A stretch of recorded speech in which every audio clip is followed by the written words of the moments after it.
Muy bien, vamos a comenzar.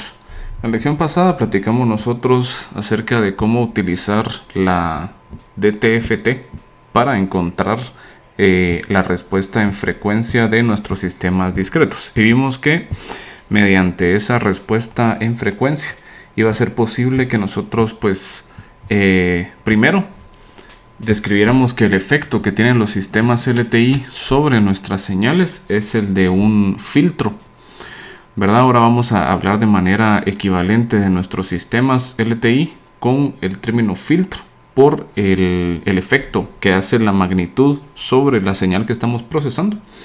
Y vimos que era también posible utilizar la respuesta en frecuencia para clasificar a nuestros sistemas en distintos tipos de filtros. Vimos también las diferencias que existen entre los filtros ideales y a los filtros no ideales, y algunos de los parámetros que se utilizan para definir, ¿verdad?, el performance de cada filtro, como pues la frecuencia de corte, la banda de paso, banda de rechazo y banda de transición.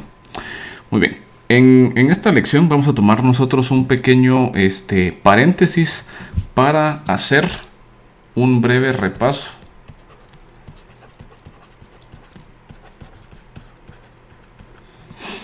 de procesamiento de señales analógicas.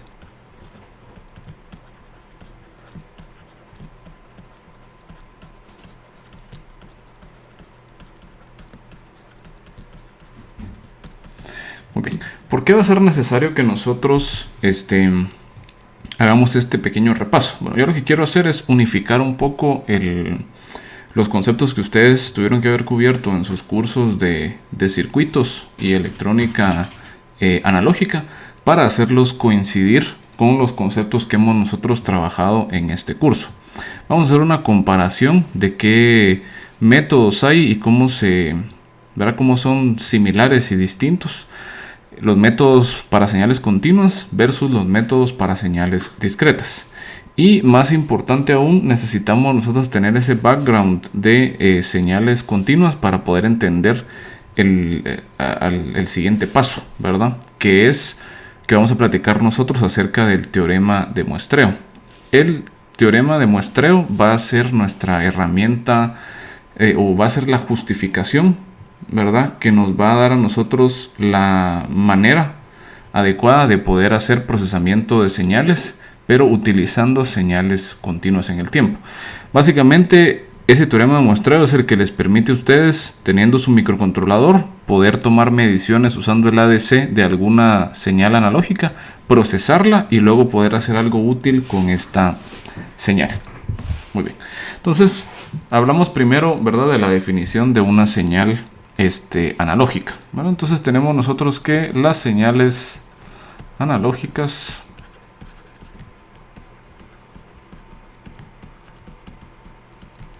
o continuas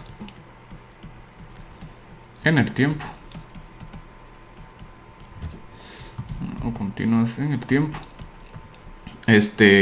son idénticas a las funciones de tiempo.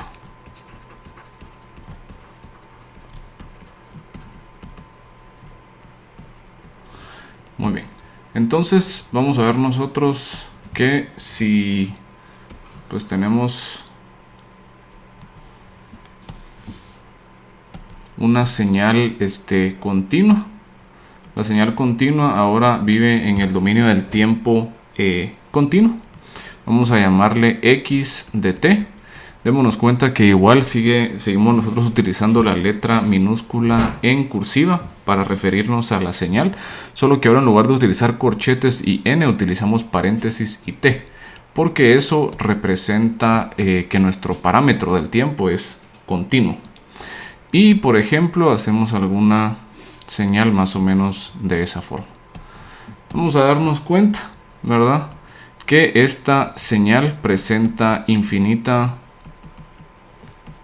precisión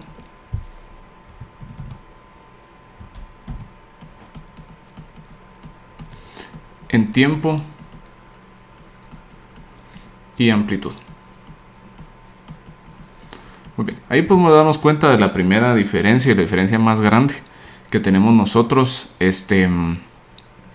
con el caso discreto, ¿verdad? Las señales discretas están definidas solo para ciertos instantes específicos de tiempo, mientras que nuestras señales continuas están definidas para cualquier instante de tiempo. Muy bien, vamos a ver nosotros que, ¿verdad? Haciendo igual analogía con lo que hemos estado viendo para el caso de señales discretas, resulta que dependiendo de la periodicidad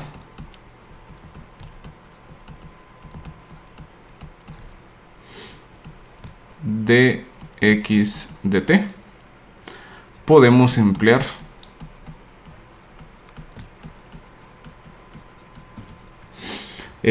dos distintas transformadas de Fourier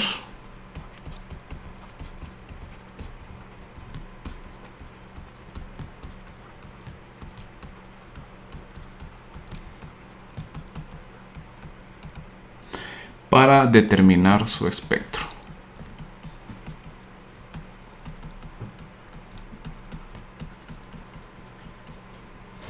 Muy bien, entonces tenemos nosotros la siguiente clasificación. Si yo tengo aquí x de t, ¿verdad? Voy a tener dos opciones. Si x de t es periódica o si x de t es aperiódica.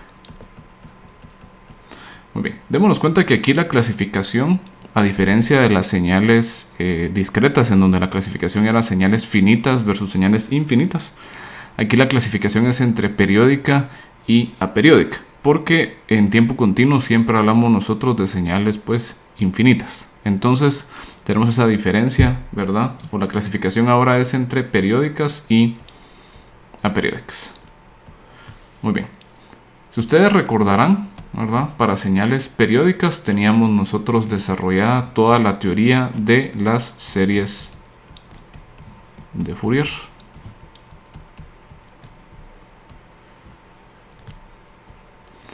De las series de Fourier.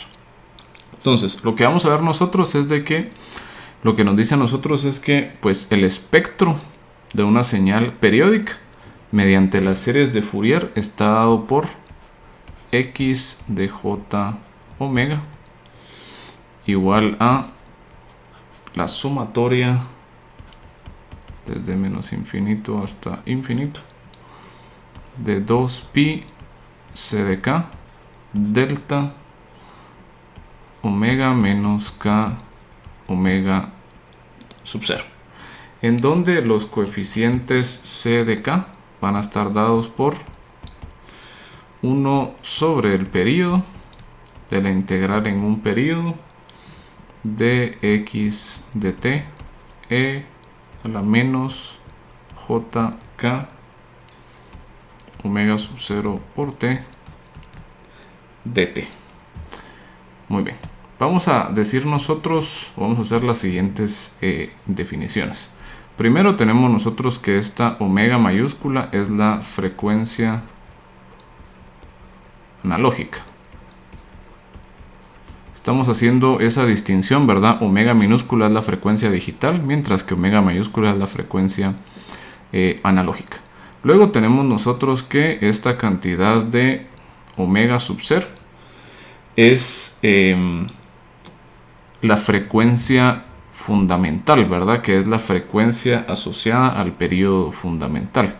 Esto nos dice que es omega sub 0 igual a 2pi sobre t0, donde t0 es el periodo fundamental. El periodo fundamental es el periodo más pequeño para el cual se cumple la condición de periodicidad de mi señal periódica. Muy bien. Aquí es importante hacerles notar, ¿verdad?, de que esta forma en particular de las series de Fourier puede ser que sea distinta a la que ustedes vieron en sus cursos de matemática, ¿verdad?, o en cursos pasados de circuitos. Lo que estamos haciendo acá es que yo estoy expresando el espectro de las series de Fourier, pero en el mismo espectro de la transformada de Fourier. Los detalles de esto no son muy importantes, ¿verdad? Lo que sí nos tenemos que dar cuenta es de que lo que sí debería ser idéntico es la forma de calcular los coeficientes C sub k, que esos precisamente son los coeficientes que corresponden a la forma exponencial de las series de Fourier. Muy bien. Y del otro lado tenemos nosotros el caso donde nuestras señales son aperiódicas. Y en este caso vamos a estar nosotros utilizando la transformada de Fourier. Muy bien. Para la transformada de Fourier tenemos nosotros que el espectro x de j omega mayúscula va a estar dado por una integral de menos infinito hasta infinito de xt por e a la menos j omega t dt, y que x de t va a ser igual a 1 sobre 2pi de la integral de menos infinito hasta infinito de x j omega e a la j omega t dt. Bueno, aquí nos vamos a estar dando cuenta también de una cosa pues interesante, ¿verdad? Y que es que esta fórmula de acá abajo, digamos nosotros que es la fórmula de síntesis, o bien es la expansión ortonormal de x de t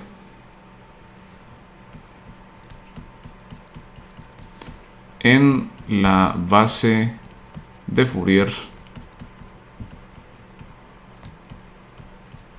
continua. Entonces quiere decir de que esto de acá, ¿verdad? Estas e a la j omega de acá son los elementos de la base de Fourier continua. Entonces estamos haciendo nosotros algo similar a lo que hacíamos en tiempo discreto, ¿verdad? Estamos utilizando pues una representación, una nueva representación, si lo quieren ver así, en donde estamos agarrando una señal aperiódica y la estamos representando, ¿verdad? Como una suma infinita de un montón de elementos de la base de Fourier continua. Lo que tenemos que darnos cuenta acá es acerca de la naturaleza de las cantidades que estamos nosotros encontrando.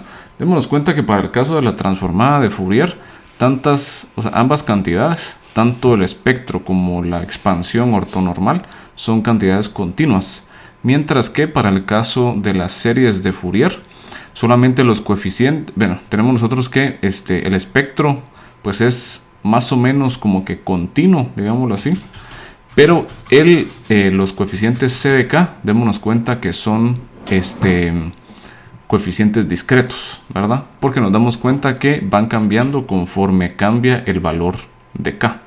Entonces aquí tenemos una mezcla rara como de dominios que nos debería de recordar un poco acerca de lo que pasaba también con la DTFT en nuestro caso discreto.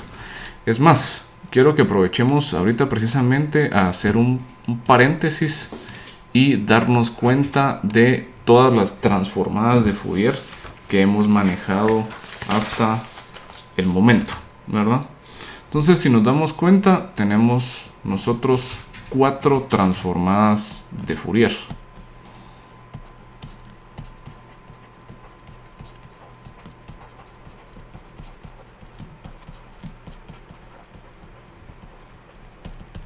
¿Verdad? Tenemos nosotros 4 transformadas de Fourier, ¿no? 4 transformadas de Fourier. Muy bien. Entonces, tenemos que ver nosotros cómo es que están, o sea, qué es lo que está pasando con esas transformadas de Fourier. Entonces vamos a separarlas, ¿verdad? Tenemos nosotros las transformadas de Fourier para tiempo continuo.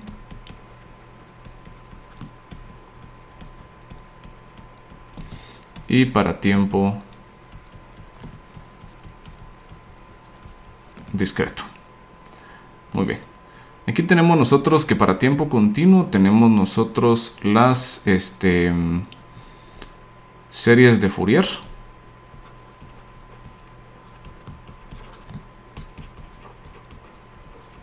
¿No?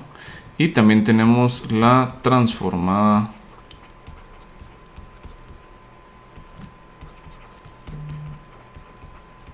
de Fourier. En tiempo discreto tenemos nosotros lo que era la DFT, ¿verdad? Y tenemos nosotros la DTFT. Recordemos que la DFT también se llamaba las series discretas de Fourier, ¿verdad? Discrete Fourier Series, ¿verdad? Muy bien. Entonces armemos nosotros esta, ¿verdad? Estas transformadas. Muy bien. Entonces, lo que hace la serie de Fourier, ¿verdad? Es que toma x de t y nos regresa a nosotros, ¿verdad? Un x de j omega. Pero en función de c sub k. La transformada de Fourier toma x de t y nos regresa a nosotros x de j omega. La DFT toma x de n y nos regresa x de k, ¿verdad? Y la DTFT toma x de n y nos regresa a nosotros x de e a la j omega. Esta x de j omega en función de ck de las series de Fourier, nosotros podríamos pues redefinirlo, ¿verdad? Como un x de j k omega sub 0. Muy bien. Entonces veamos nosotros la naturaleza de cada una de estas pues cantidades. Bueno, aquí yo tengo que esta es una señal continua en el tiempo. Aquí abajo tenemos que esta también es continua en el tiempo. Es una señal continua. Esta es una señal continua pero en frecuencia. Y aquí tenemos que esto es una señal continua en frecuencia. Luego tenemos nosotros las señales discretas. Yo sé que esta es una señal discreta. Esta es una señal discreta también, solo que discreta en frecuencia. Esta es una señal discreta. Y esta es una señal discreta. Porque K pertenece a los números enteros, ¿verdad? Entonces nos damos cuenta de que para estas cuatro transformadas existen ciertas similitudes, ¿verdad? Y de aquí inclusive podemos nosotros deducir por qué es que la serie de Fourier discreta se conoce como la transformada discreta de Fourier. Bueno, démonos cuenta. Para el caso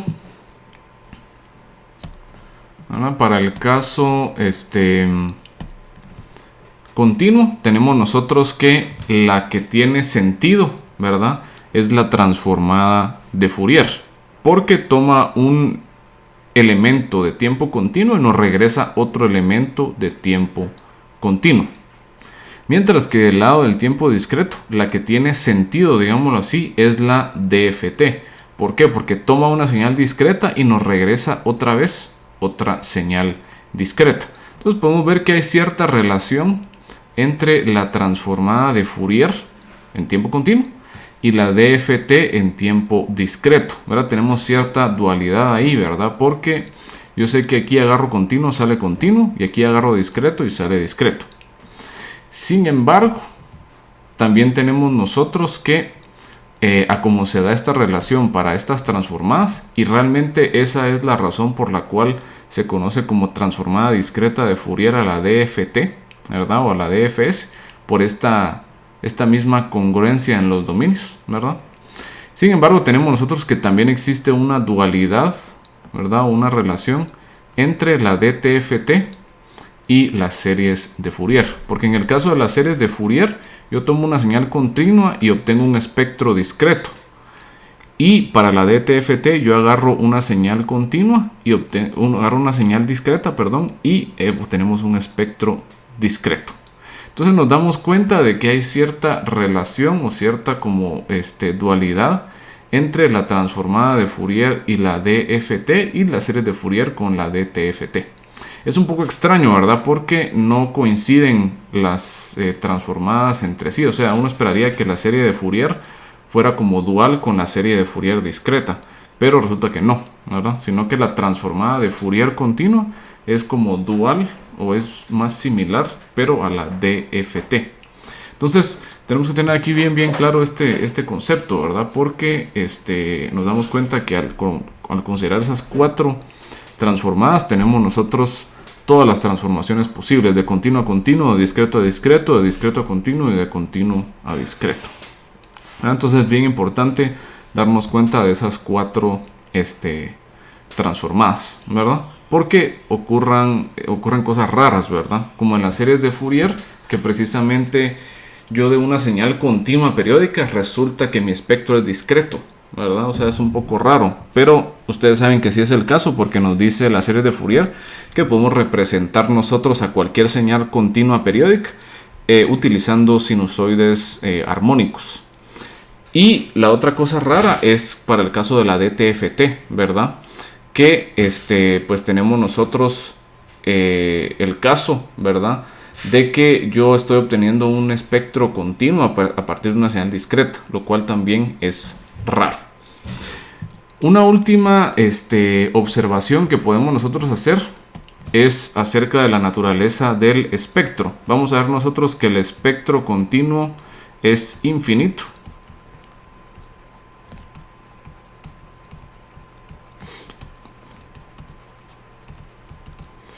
Y digamos que esto, tal vez lo más fácil de decirlo es aperiódico, que es un espectro aperiódico. Mientras que el espectro discreto, vamos a ver que, o ya vimos, ¿verdad? Es periódico. Entonces, si nosotros nos acordamos que nuestro espectro discreto, nosotros lo estamos trabajando desde 0 hasta pi, vamos a ver que nuestro espectro continuo nosotros lo trabajamos pero desde 0 hasta infinito. Entonces aquí nos vamos a dar cuenta que también hay una como que discrepancia, y esta precisamente es la relación que nos va a tratar de dar a nosotros el teorema de muestreo, la lección siguiente, ¿verdad? O sea, ¿cómo hago yo para relacionar estos espectros? Yo tengo un espectro infinito, ¿verdad? Y tengo que ver alguna forma de relacionarlo con un espectro finito. Entonces resulta que esta relación entre estos dos espectros está dada por, ¿verdad?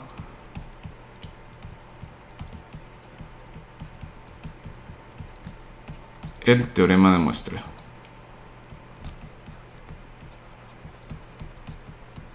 Entonces a eso es a lo que queremos llegar nosotros, ¿verdad? A ese teorema de muestreo, para poder determinar cómo es que podemos nosotros hacer esa relación, ¿verdad? Entre el espectro continuo y el espectro discreto, para poder nosotros pues efectivamente hacer procesamiento de señales analógicas pero de forma digital. Muy bien, entonces ya saliendo de ese paréntesis, regresemos nosotros pues a materia y ¿cómo se llama? Trabajemos un par de ejemplos, ¿verdad? Solo para entender cómo podemos utilizar estas transformadas. Muy bien, entonces veamos un primer ejemplo. Nos piden aquí grafique la magnitud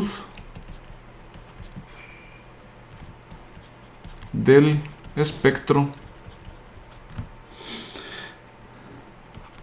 de las siguientes señales analógicas. Muy bien. La primera va a estar dada por x de t igual a por el coseno de 2pi f por t. ¿Bueno? Muy bien. Entonces, lo primero es pues determinar si esta señal, o sea, qué transformada tenemos que utilizar, ¿verdad? Nos damos cuenta que esta señal es una señal periódica. Por lo tanto, vamos a usar nosotros las series de Fourier. La serie de Fourier. Muy bien. Calculando el espectro usando series de Fourier, obtenemos nosotros lo siguiente. Que x de j omega, esto lo podemos encontrar inclusive también en algunas tablas, es igual a 2pi por a de delta omega menos 2pi f más delta omega más 2pi f, y todo esto dividido 2.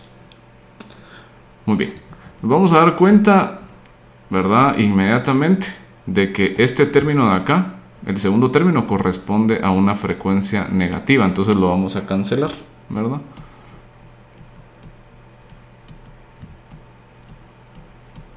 Acordémonos que el espectro tiene que ir, ¿verdad?, entre 0 e infinito. Entonces nosotros eliminamos esa frecuencia negativa. Muy bien. Entonces ahora pues grafiquemos. Bueno, tenemos nosotros por acá nuestra señal.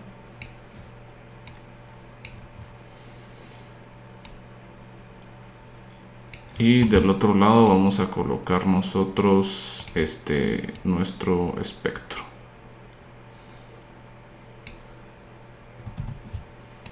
Vamos a colocar. Perfecto. Muy bien. Entonces aquí vamos a colocar nuestra señal en el tiempo. Esto sería xt.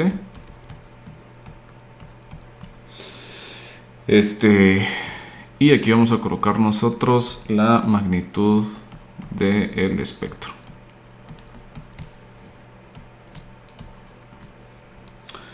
Muy bien. Para el caso de en el tiempo, yo sé que pues mi sinusoide, ¿verdad?, mi coseno va a tener una forma más o menos así.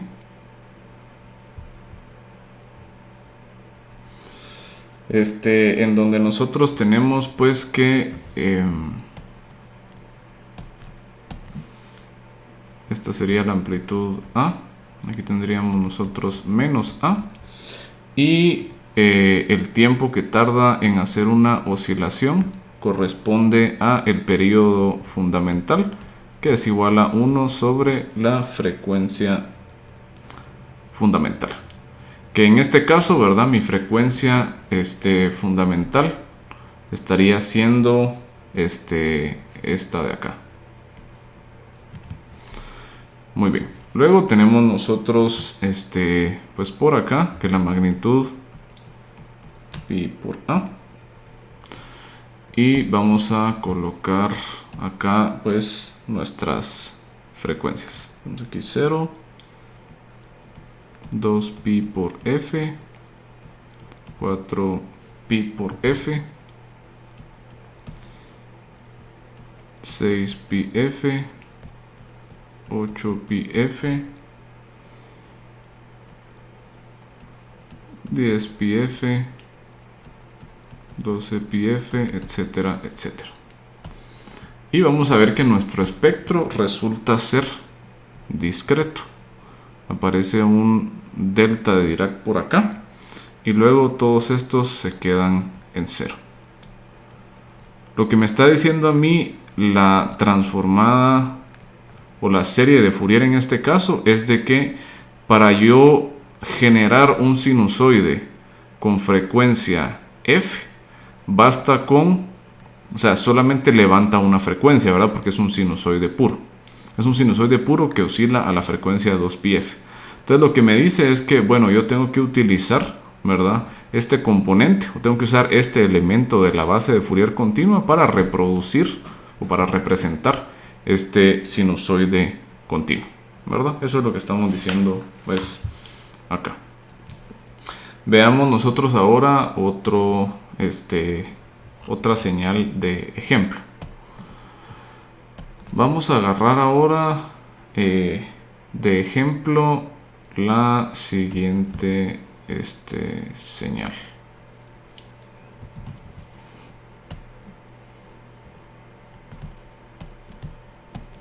Bien, ya contamos nosotros con una señal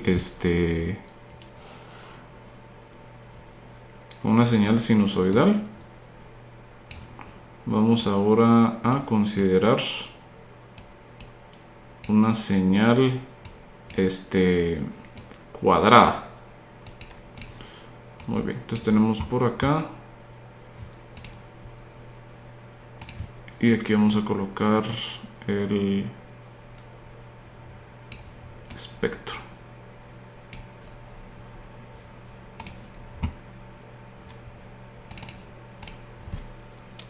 Muy bien.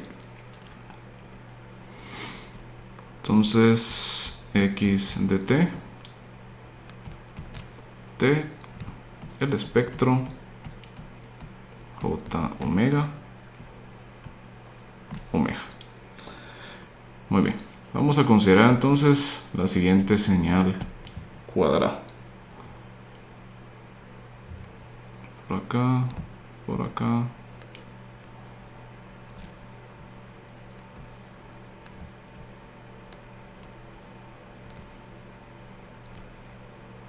Etcétera, etcétera, ¿verdad?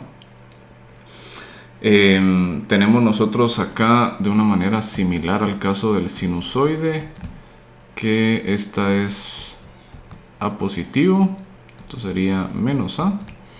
Tenemos nosotros que la distancia de acá hacia acá va a ser el período, ¿verdad? Y este período es igual, ¿verdad?, a 1 sobre la frecuencia a la que está oscilando esa señal. Muy bien. Aquí podemos darnos cuenta, pues, muy fácilmente que esta es una señal periódica. Por lo tanto, vamos a usar nosotros serie de Fourier.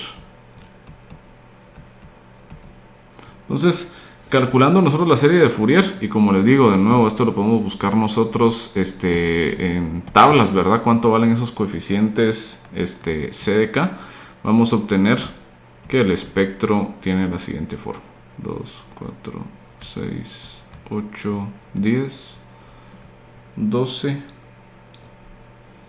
entonces está 14, ¿verdad? Entonces 2πf, 4πf, 6πf, 8πf, 10πf, 12πf, 14πf, etcétera, etcétera. Este va a ser otra vez igual a pi por a. Entonces, para esta de acá tenemos nosotros pues lo siguiente. Tenemos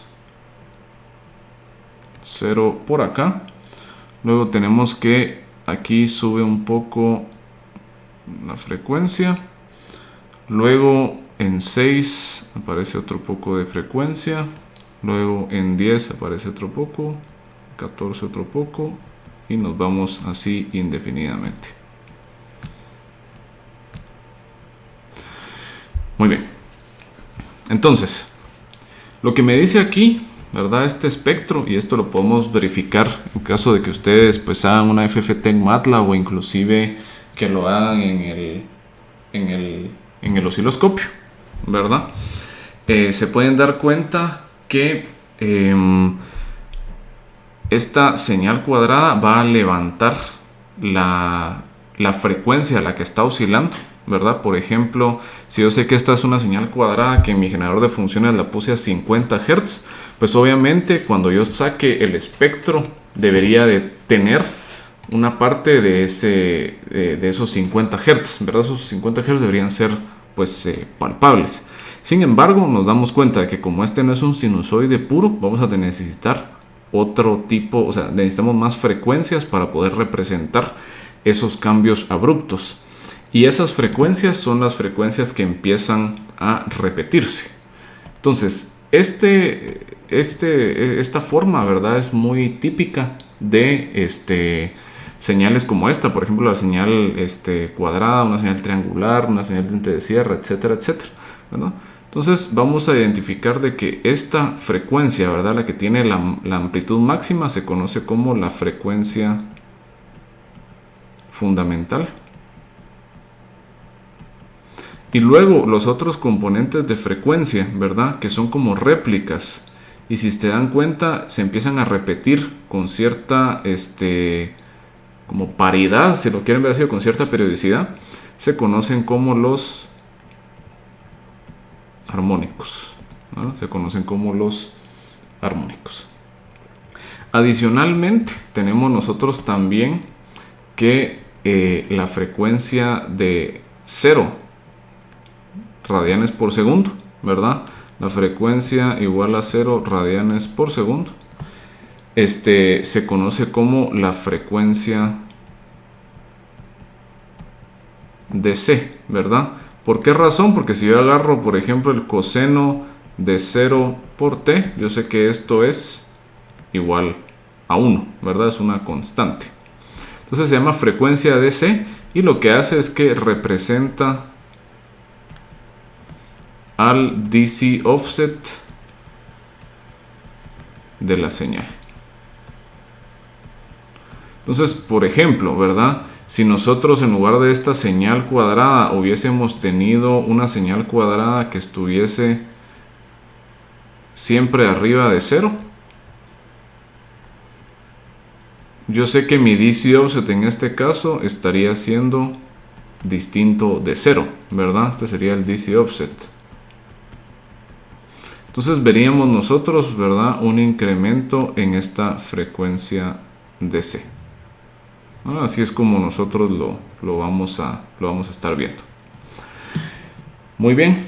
Entonces ahí ya tenemos dos ejemplos, ¿verdad? De sacar el espectro usando series de Fourier. Veamos ahora qué pasa si queremos sacar pues el espectro, pero de la señal x de t igual a e a la menos at u de t con a mayor que 0. Bueno, esta señal claramente es una señal aperiódica. Entonces, como es aperiódica, yo sé que aquí sí tengo que utilizar la transformada de Fourier. ¿No? Entonces la transformada de Fourier va a estar siendo x de j omega, va a ser igual a la transformada de Fourier de x de t, y yo esto lo puedo buscar en una tabla, ¿verdad? De transformadas de Fourier y encontrar que esto es igual a 1 sobre j omega más a, siempre y cuando a sea, ¿verdad?, mayor que 0. Si yo saco entonces la magnitud del espectro, voy a estar obteniendo, ¿verdad? Saco magnitud en el numerador, magnitud en el denominador. Tendría aquí abajo a cuadrado más omega cuadrado. 1, ¿verdad?, sobre esto. Y si saco la fase, estaría obteniendo pues menos el arco tangente de omega sobre a.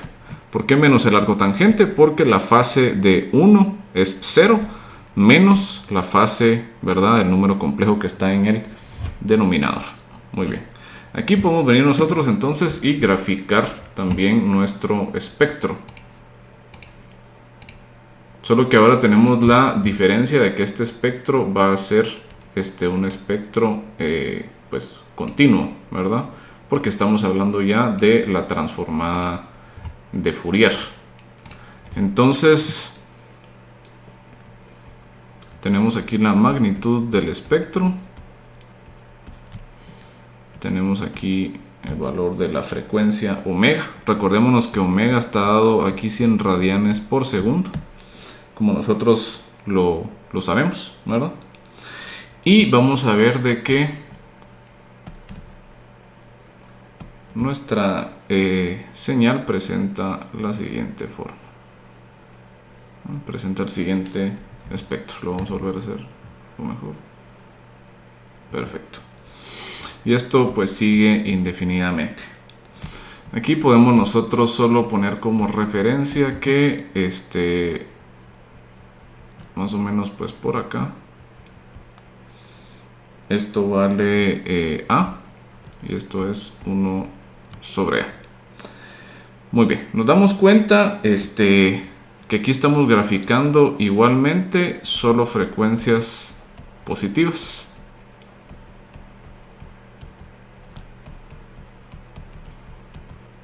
Similar al caso de nuestros sistemas para el espectro discreto. Obviamente el espectro discreto termina hasta pi, ¿verdad? Pero siempre son solo frecuencias positivas, ¿verdad? Entonces, ahora nos damos cuenta de lo siguiente, ¿verdad? Ahora el espectro es continuo, contrario a los dos casos anteriores. Y adicionalmente nos damos cuenta de que el espectro es infinito.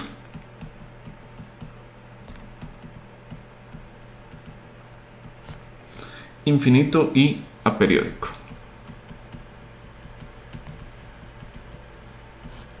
A diferencia del caso discreto. Entonces, muy importante darnos cuenta, ¿verdad?, que el espectro, continuo es infinito y aperiódico, a diferencia de nuestro espectro discreto, ¿verdad?, que es finito o, dicho de otra forma, periódico. Muy bien, vamos a hacer una observación y es decir que similar al caso, ¿verdad? Entonces, nota, ¿verdad? Similar al caso discreto.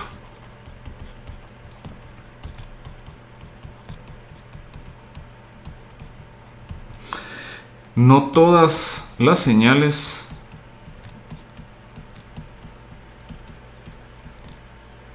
analógicas tienen transformada de Fourier.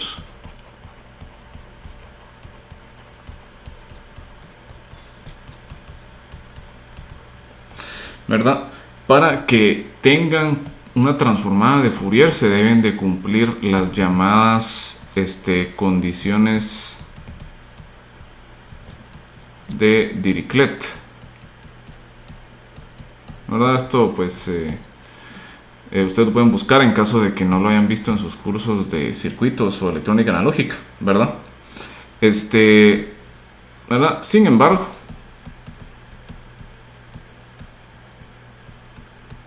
las más empleadas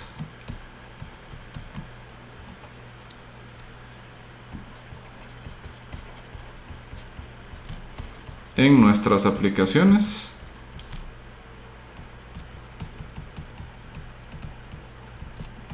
sí la tienen, o sea, sí tienen transformada de Fourier.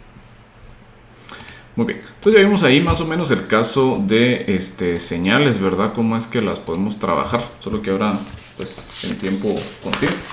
Ahora veamos qué ocurre con los sistemas, ¿verdad? Vimos señales, ahora veamos qué ocurre con sistemas. Entonces, ¿qué ocurre?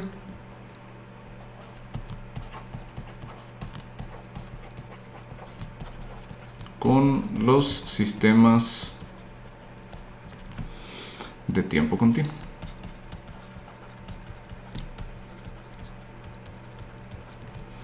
No.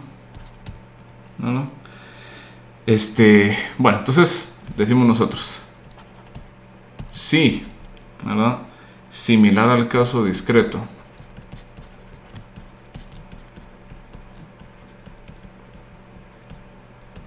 Los restringimos a ser LTI. Se cumple que pues nosotros tenemos nuestro sistema.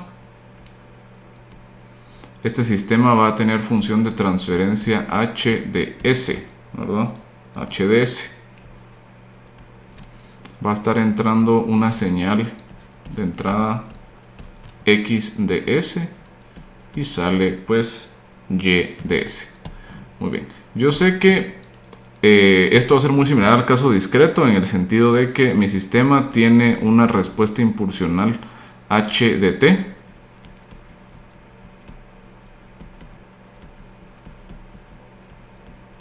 Mi entrada es XDT y mi salida es YDT.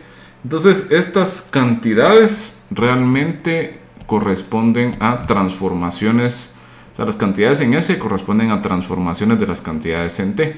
¿Qué transformación? Pues resulta que es la transformada de Laplace. Entonces X de S es la transformada de Laplace de X de T.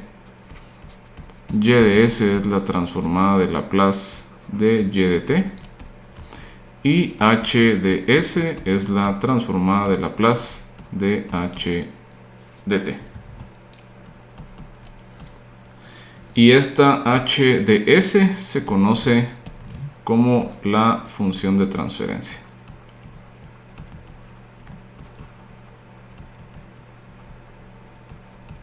¿Verdad?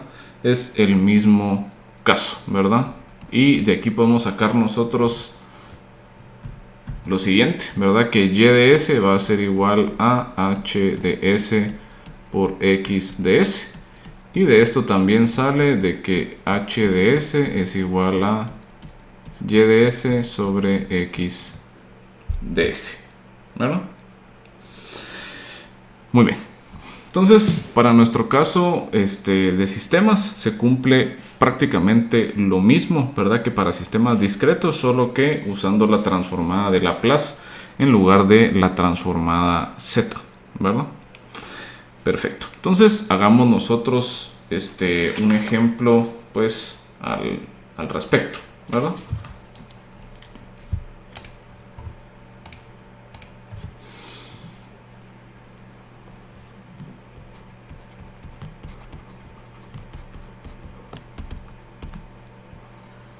Vamos a hacer el ejemplo de un circuito lineal. Vamos a analizar qué ocurre con este circuito. Vamos a sacar la función de transferencia y vamos a describir completamente cuál es la función de nuestro sistema. Entonces vamos a agarrar un circuito simple que utilice op-amps, ¿verdad? Tenemos nosotros, aquí está tierra, luego vamos a hacer algo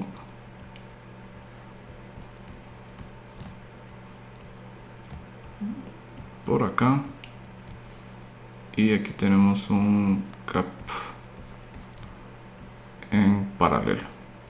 Muy bien, tenemos nosotros que aquí está el voltaje de entrada, el voltaje de salida, tenemos nosotros por acá R2 y aquí tenemos nosotros C. Perfecto. Entonces empecemos a definir nosotros pues las cantidades en nuestro circuito. Primero vamos a definir cuál va a ser la entrada, cuál va a ser la salida. La entrada va a ser el voltaje de entrada, ¿verdad? Este va a ser X de T. Nuestra salida va a ser el voltaje de salida, o sea, este sería Y de T. Luego podemos nosotros empezar a definir corrientes. Muy bien. Entonces voy a hacer las siguientes definiciones. Bueno, aquí me faltó el valor de esta resistencia. Esta resistencia vale R1. Muy bien, voy a definir mis corrientes de la siguiente manera. Voy a decir que para acá va mi corriente I1. Inclusive antes de definir las corrientes vamos a nosotros definir impedancias, ¿verdad? La impedancia de nuestro capacitor va a ser ZC igual a 1 sobre SC. Muy bien. Ya teniendo las impedancias, definimos ahora sí corrientes. Voy a decir que hay una corriente I1 que va hacia acá. Luego una corriente I2 que va por acá. Y una corriente I3 que va por acá. Yo sé que esta corriente viene a caer a este nodo que tenemos nosotros acá.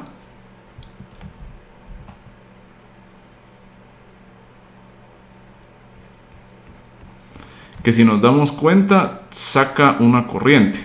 Esta corriente vamos a ver de que es una corriente de 0 amperios. ¿Por qué razón? Porque el op-amp tiene impedancia de entrada pues infinita, ¿verdad? Tiene impedancia de entrada infinita. Muy bien.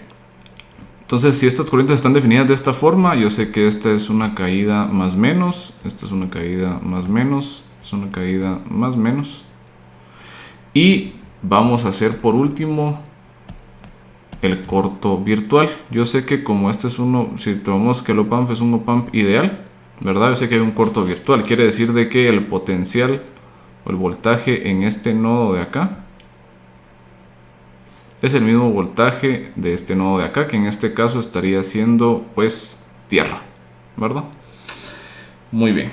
Con esto ya podemos nosotros empezar a definir nuestras pues cantidades. Vamos a hacer una sumatoria de corrientes en el nodo.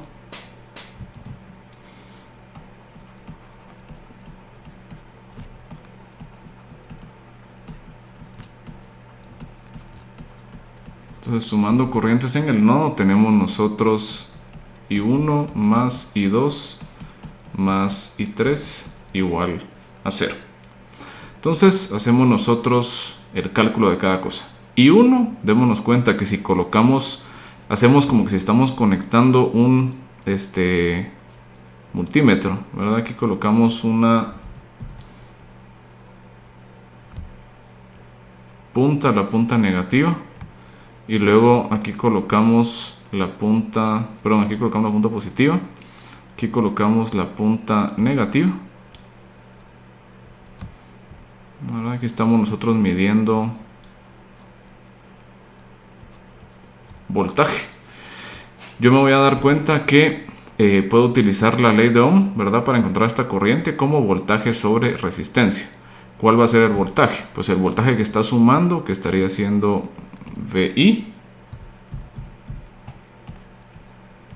ya transformado en Laplace, menos 0, ¿verdad? Porque estamos midiendo el voltaje en este nodo, ¿verdad? En la pata negativa del op-amp, que por el corto virtual yo sé que va a ser un voltaje de 0, porque estamos midiendo tierra, dividido la resistencia R1, más I2. I2 tenemos nosotros que si hacemos esta misma metodología de medir, estamos midiendo en positivo el voltaje de salida, menos 0 sobre R2. Y para el I3 nos damos cuenta que estamos midiendo igual V0, V de salida menos 0 sobre 1 sobre SC, que es la impedancia. Y todo esto va a ser igual a 0. Bueno, aquí nosotros podemos empezar a unir términos. Nos quedaría CS más 1 sobre R2 Vout igual a menos 1 sobre R1 Vin. Juntamos esto y nos queda a nosotros R2 CS más 1 sobre R2 Vout igual a menos 1 sobre R1 Vin. Y de esto nosotros encontramos finalmente que H de S, que sería Vout sobre Vin, va a ser igual a menos R2 sobre R1, R2 CS más 1 y 1 sobre esto. Bueno, vamos a hacer nosotros el siguiente supuesto. Entonces, suponiendo que R2C es igual a 0.01 y que R2 es igual a R1, obtenemos que H de S va a ser igual a menos S más 100 y 100. Muy bien, entonces ya tenemos nosotros ahí la función de transferencia del sistema. Entonces ahora la pregunta es, bueno, ¿qué hace el sistema? Dicho de otra forma, ¿qué tipo de filtro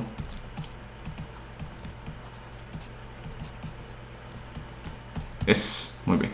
Entonces, para esta pregunta, nosotros obligadamente necesitamos analizar la respuesta en frecuencia, ¿verdad? Necesitamos nosotros la transformada, necesitamos nosotros la respuesta en frecuencia. Entonces, si necesitamos respuesta en frecuencia, necesitamos nosotros análisis de Fourier, ¿verdad? Necesitamos, ¿verdad? Entonces esto implica necesitamos Fourier.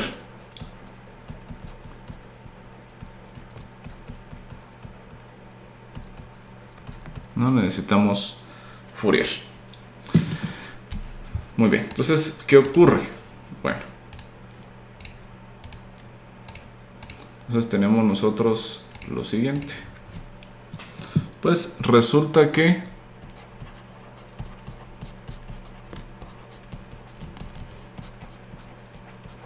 para sistemas LTI continuos y de fase mínima,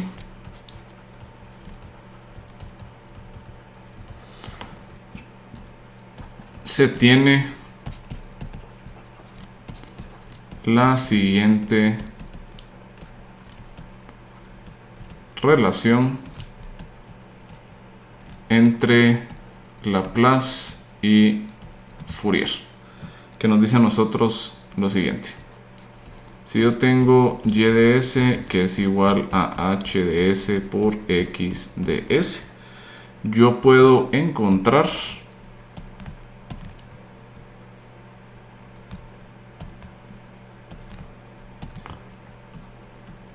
y de j omega igual a h de j omega por x de j omega mediante la sustitución s igual a j omega. Y esto pues lo que implica es que la magnitud de la señal de salida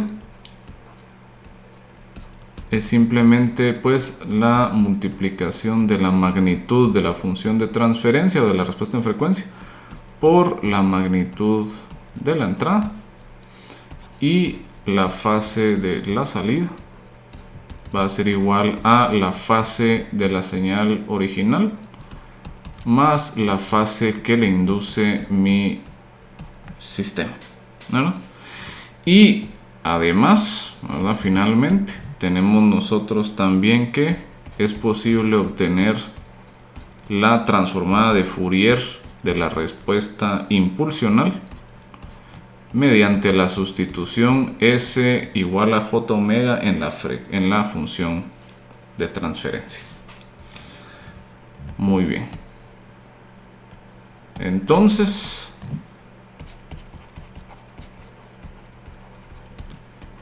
regresando a nuestro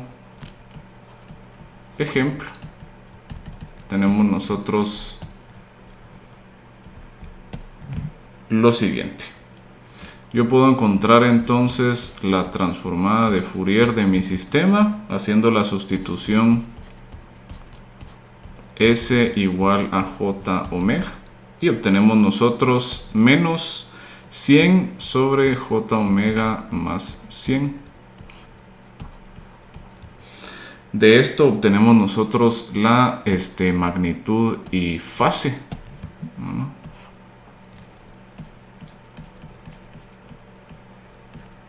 La magnitud es simplemente raíz de 100 al cuadrado más omega al cuadrado. 100 partido eso. Y la fase va a estar siendo igual a pi menos el arco tangente de omega sobre 100.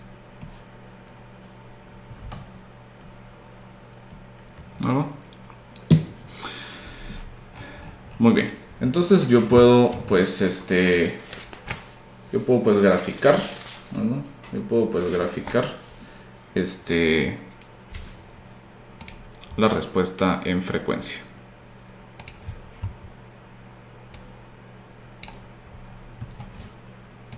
Podemos graficar la respuesta en frecuencia. Entonces colocar acá la magnitud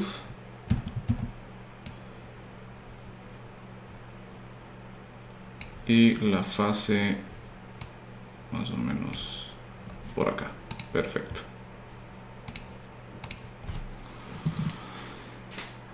Entonces tenemos nosotros acá la magnitud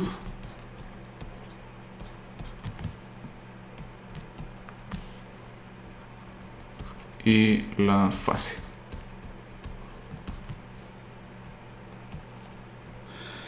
Muy bien, entonces vamos a graficarlo. Aquí tenemos frecuencia 0, 100, 200, 300, 400, 500, 600, 700, 800.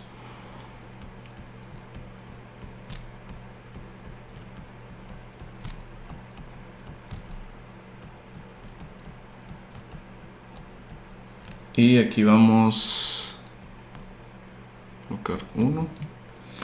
Acá abajo tenemos nosotros pi y pi medios. E igual tenemos 0, 100, 200, 300, 400, 500, 600, 700, 800.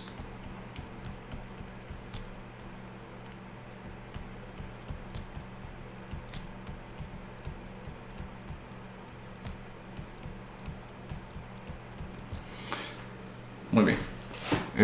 Nuestra magnitud va a tener más o menos la siguiente forma.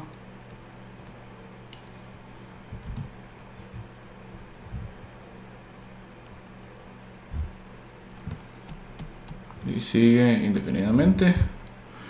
Y nuestra fase va a tener la forma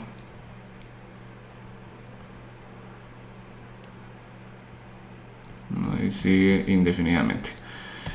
Muy bien, de esto rápidamente pues podemos notar de que si yo coloco acá 1 sobre raíz de 2,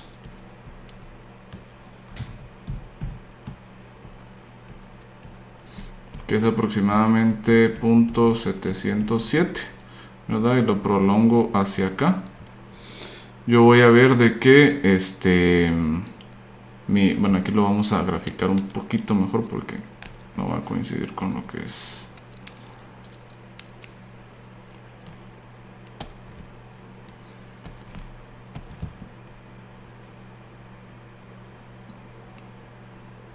No, estamos bien. Entonces vamos a ver que precisamente aquí en este punto, ¿verdad? Vamos a tener nosotros la frecuencia de corte.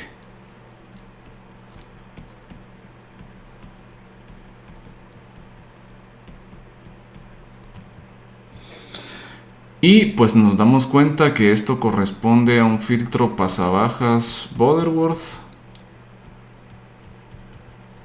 de primer orden. ¿Vale?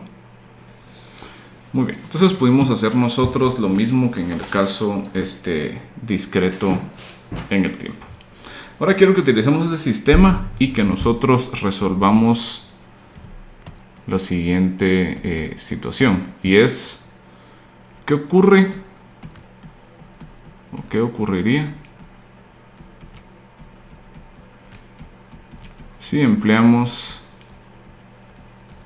este sistema para procesar un sinusoide? ¿Verdad? ¿Qué pasaría si hacemos nosotros esto? Pues para procesar un sinusoide. Muy bien, entonces lo que vamos a hacer es que vamos a agarrar pues nuestro sistema con función de transferencia HDS.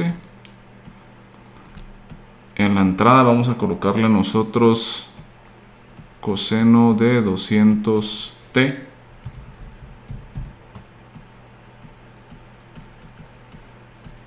UDT, y queremos ver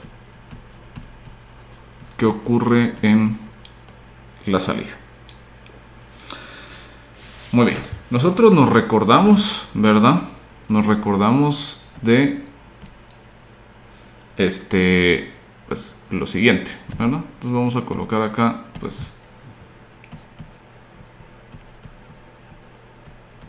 recordemos lo que teníamos nosotros acá, ¿verdad? Estas dos expresiones. Lo que me está diciendo es de que la magnitud de la salida va a ser la multiplicación de las magnitudes, y la fase de la salida va a ser la fase de la salida va a ser la multiplicación, va a ser la suma, ¿verdad?, de las fases, ¿no? Muy bien, aquí inclusive vamos a cambiar un poquito porque vamos a meterle una parte que tenga fase.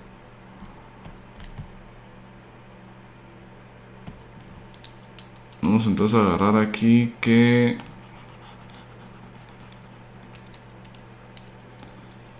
vamos a hacer que x de t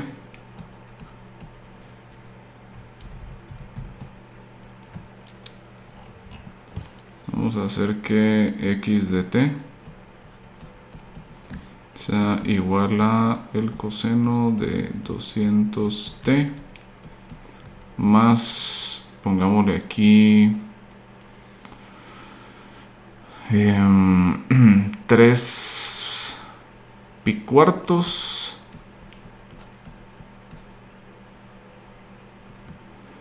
por u de t. Muy bien, entonces lo que vamos a hacer es que vamos a aprovechar precisamente esta expresión, ¿verdad?, que nos dice que la magnitud es la multiplicación de magnitudes y la fase es la suma de fases. Muy bien, entonces grafiquemos. Vamos a graficar ahora en naranja cuál es la magnitud, ¿verdad?, del coseno. Sabemos nosotros por el ejemplo de la transformada de la serie de Fourier, ¿verdad?, el coseno, que el coseno presenta un valor en su frecuencia fundamental, que en este caso estaría valiendo hacia aquí arriba, vale pi por a, ¿verdad? En este caso pues a es igual a 1, entonces esto estaría valiendo pi. Y luego tenemos nosotros que aquí en 100, ¿verdad?, que es donde estamos en ese componente frecuencial, aparece con una fase de 3 pi cuartos. Entonces más o menos digamos que aparecería con esto de acá. Muy bien. Y todos los demás pues ya sabemos que van a estar valiendo 0 porque es un sinusoide puro. Entonces, ¿qué es lo que vamos a estar haciendo nosotros, verdad? Pues lo que vamos a estar haciendo es de que vamos a hacer la multiplicación, o vamos a estar haciendo, ¿verdad?, lo que nos está diciendo las formulitas aquí de qué es lo que hace el sistema con la salida, ¿verdad? Entonces, en este caso, ¿verdad? En el caso de la magnitud, sabemos que tenemos que multiplicar, ¿verdad? Entonces, acá multiplicamos. Y acá nosotros sumamos. Entonces, lo que vamos a obtener nosotros es de que la salida va a seguir siendo el mismo sinusoide, ¿verdad? Nos acordamos que para sistemas LTI los sinusoides eran eigenfunciones, ¿verdad? Es decir, si entra un sinusoide, sale un sinusoide. Aquí pasa lo mismo. Sale un sinusoide de la misma frecuencia, pero va a estar cambiando pues la amplitud, ¿verdad? Aquí cambiamos la amplitud, estamos multiplicando por la magnitud de h elevado en 200. Y vamos a agarrar nosotros, vamos a añadirle la fase que induce el sistema en ese punto en particular, ¿verdad? Aquí, perdón, lo tenemos, vamos a colocarlo, este no es 200, sino que es 100, perdonen ahí, tiene que ser 100 para coincidir con lo que estamos graficando, ¿verdad? 100,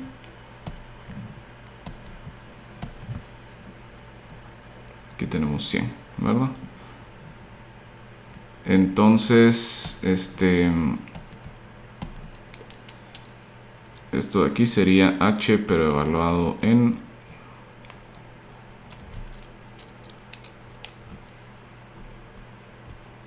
$100 y h evaluado en 100. Entonces, esto es lo que nosotros, ¿verdad?, estamos obteniendo. Estamos obteniendo nosotros básicamente este nuevo coseno. Entonces nos estamos dando cuenta que está siendo el coseno con la misma frecuencia de oscilación, pero con diferente amplitud y con diferente fase, ¿verdad? Aquí lo que estamos haciendo es que multiplicamos la magnitud